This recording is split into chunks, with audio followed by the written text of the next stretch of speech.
Je ne sais pas si vous savez, mais l'acte d'apprendre se fonde sur une équation complexe dans laquelle l'état émotionnel de l'apprenant tient une part non négligeable. Seulement, il n'est pas toujours possible de demander quotidiennement à chaque élève comment il va et comment il se sent émotionnellement. D'une part parce qu'on n'en a pas ou qu'on n'en prend pas toujours le temps, exemple, et d'autre part parce que l'élève n'est peut-être pas toujours en confiance face à l'enseignant ou la classe pour partager son état émotionnel. Mais comme il s'agit vraiment d'une donnée importante lorsqu'on parle d'apprentissage, il nous manquait un outil qui permette de sonder nos élèves individuellement de façon discrète comme rapide. C'est donc dans cette dynamique que Microsoft 365 propose une nouveauté dans Teams nommée Reflect, un outil très simple, utilisable en classe ou à la maison, qui va permettre à chaque élève d'indiquer son état émotionnel en sélectionnant tout simplement un champ d'émotion et en affinant ensuite plus précisément comment il se sent à l'instant T.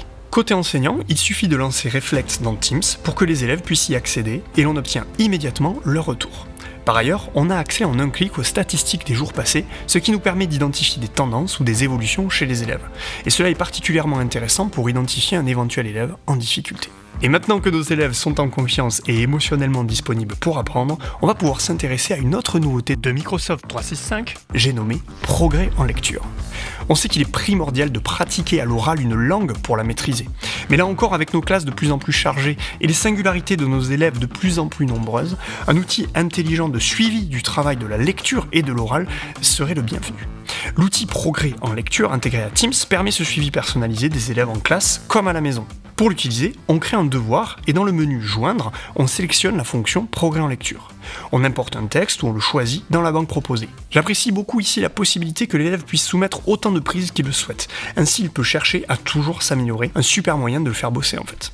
Lorsque l'on reçoit le travail de l'élève, l'interface surligne les mots sur lesquels les élèves ont rencontré des difficultés. C'est fou, non? On peut faire un commentaire à l'élève, bien entendu, pour lui donner des axes d'amélioration. Et enfin, on a des stats sur la progression de nos élèves. Je vois dans Progrès en lecture un réel intérêt pour l'école primaire bien sûr, mais également en 6e pour la préparation des évaluations nationales, et évidemment dans l'enseignement de toutes les langues de l'école à l'université. N'oubliez pas qu'InMac WStore et Microsoft accompagnent tous les professionnels de l'éducation pour les aider à faire grandir nos chères petites têtes.